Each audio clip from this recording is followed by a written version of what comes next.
All right, today we started on a giant jigsaw puzzle.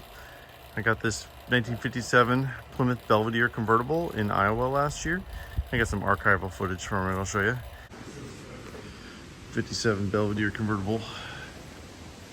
Pretty cool. Gary's gonna pick this one up on the way back for me because we got the ramp truck, don't have room for it. Actually surprisingly solid for a Midwest car. 318 in it. I got fenders at home. Hopefully most of the parts are here. These things are cool. It's even got wings on the bumper. Those are really hard to find. And basically, I got a couple fenders for it, bumpers, all the trim. I just got some inner fenders and course board for it. So let's see how she comes together. This should be fun, huh? If you watched Jamie at Dead Dodge Garage, he got this one fired up a couple weeks ago, so the engine runs, but we couldn't get the tranny to move. But yeah, I got some inner fenders and a core support for it last week, and let's see if we can make this thing look like a car. It was sitting in a old dealership in Iowa since, I think the title was 1968.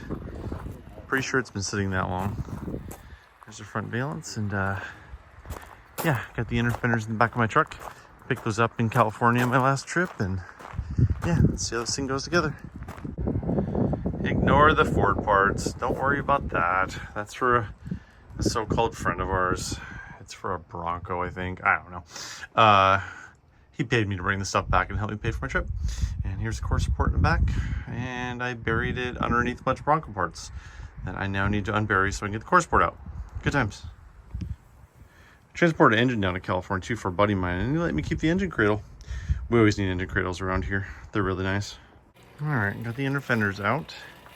Got the core support on. There's a ton of adjustment on this, so I'm just gonna leave this kind of loosey-goosey till I figure this out. What's amazing is I'm looking at this and the inner fenders are only held on by like 3 bolts. I think the whole front end went on together on the assembly line. It was designed that way, so the fenders were on it. But yeah, I don't really see where else. I guess there's a bolt down there that goes in the body, but there's not much holding this on. I don't have a ton of experience with these Ford look cars, but well, this didn't look better, so we're gonna put it together like this. And I think the next step is gonna empty out the trunk. I gotta see what's in here. There's a lot of parts in here. I kind of need to do an inventory and see what I got. I'm kind of hoping there's some nuts, bolts, and fasteners in here too. That box has some good stuff. A couple complete headlight assemblies. Some fender top spears, some generic seat covers. Although they had an Oldsmobile convertible, I think that might be off that. It's like most of the trims there and there. That's a front valance, corners, convertible top trim. Yeah, let's keep on digging, see what else we find. Well, I found a middle valance. I didn't realize we had that. I think those are the side pieces, but I think that one's 58. And it being gold, I think that might actually be out of a Fury. And then that's the 57 front valance. So I think that's what we're looking at here. And then this must go right there, I guess. Huh. I don't know if I'm missing a piece. All right, well, it's the next day. I got Evan to help me out today because it's a lot of work. And of course, Evan's amazing and found our fender bolt box with big washers to mount that thing. Yeah. All right, little Ford look trivia here. Something I found last night. I learned a little while ago. So, see this right here?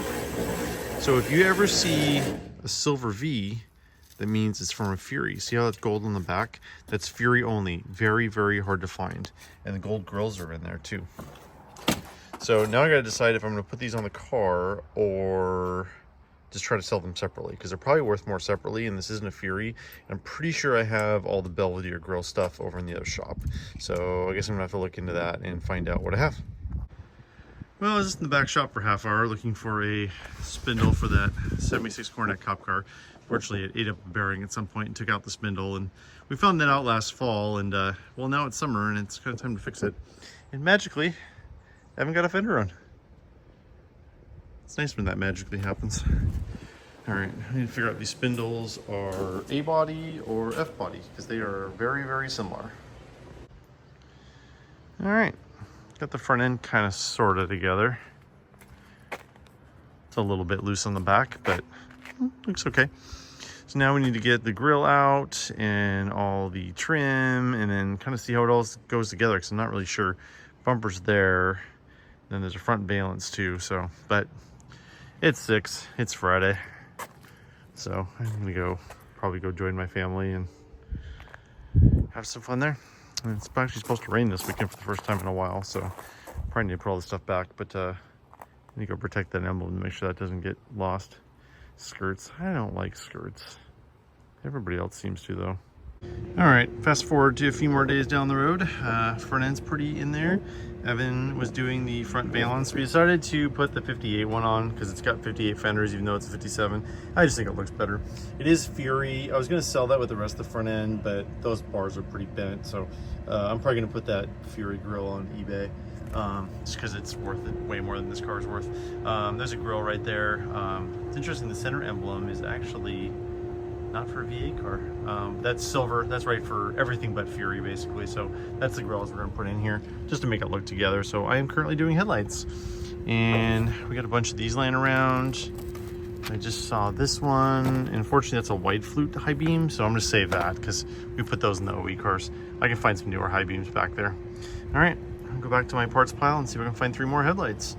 And then, well, it actually already has these. It has the headlight buckets. Although they're the low trim ones. I think the higher trim is more fancy. I'm not sure. I don't know a lot about these. Let's go find out. All right, back to one part of my hoard. This is the main shop hoard. This is stuff we use a lot. So actually, NOS Mopar. I don't think we need NOS Mopar in this one though. Although they're 70s. See, the cool part of this one is it's old GE, so it's wide flute. That's the ones they used. Here's a couple old Ever-Readies. These will be fine for what we're trying to do here. 4001's the high beam. They're 2-prong instead of 3. And 1 more low beam. That's high. These are all high beams. Okay, let me keep on digging. I'll find a low.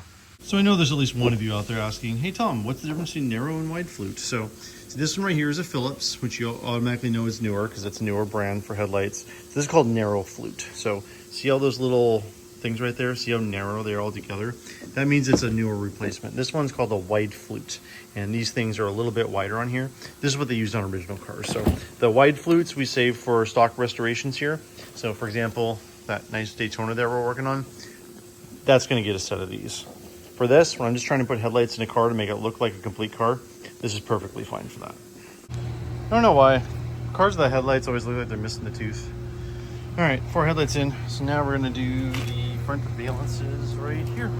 Get those on and then put the grills in. The thing about that center grill is should have a V on it for V8. This is a V8, so this came out of a 6-cylinder 58, but I don't know.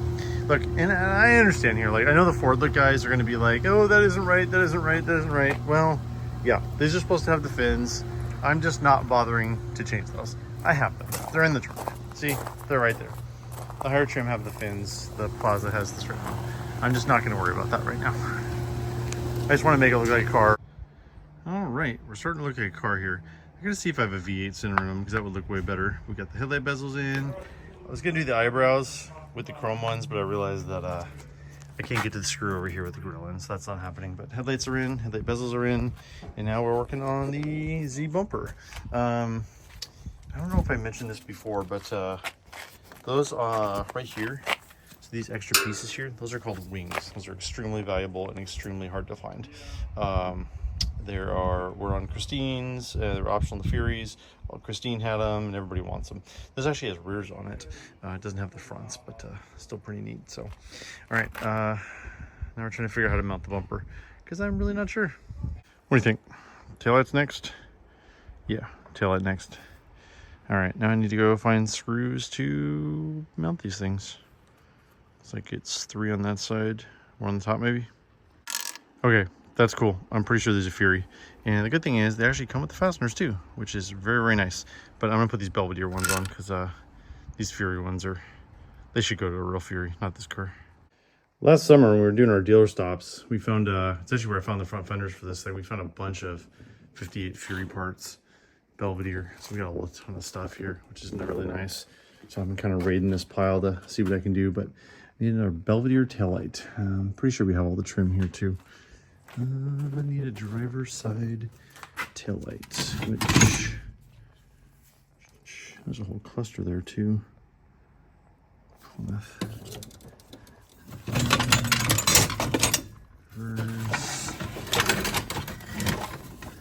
Unfortunately, that is past the driver's side. All right, there's got to be here one somewhere, right? That one actually is driver's side, but unfortunately, it's a low line one, like Savoy or Plaza. See how it doesn't have the chrome or the shiny bits on it? So I might have to use this one if I can't find any others, but if I don't have anything else, I'm just gonna put that one on. Well, this thing's come a long way since it came in from that old dealership in Iowa. Pretty cool car, you know, 57 Plymouth Belvedere convertible. We had some good fenders to put on it. Kind of made it look like a car. So unfortunately, I'd love to keep this one, but this one's probably going to have to go down the road. I know what it costs to fix one of these, and well, I just bought a Superbird in the meantime between when I started and finished this video. So I'm kind of spending most of my time on that at the moment. So but yeah, looks like a car. This one's going to get listed for sale. This one has the super rare rear wings on it as well. These were little bolt-on pieces that, and basically because it was on Christine 58 Fury, they're worth a bunch of money because everybody wants them and they're really, really rare. Unfortunately, it doesn't have the front ones. I also got Fury taillights and grill with this, which is kind of cool. So, all right, well, I want to thank everybody for watching. Really appreciate it. Just kind of wanted to walk you through this cool convertible and kind of what we do to get ready to get a car for sale. You know, it's like, I mean, there's more I could do here. I could clean it up a little bit better. I could do that, but people kind of know what's here, and this car is going to get restored anyways, wherever it goes. So, but yeah, thanks everybody for watching. This is Tom from Rocket Restorations, and we'll talk to you soon.